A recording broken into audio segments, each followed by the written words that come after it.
உள்ளத்தின் பந்தங்கள் எல்லாம் நீ சொல்லி தந்தாயே.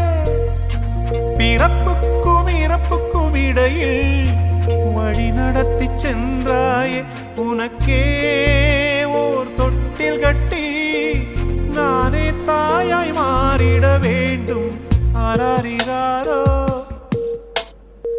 நான் இங்கே பாட, தாயே நீ கண்ணுறங்கு என்னோட மடி சாய்ந்து.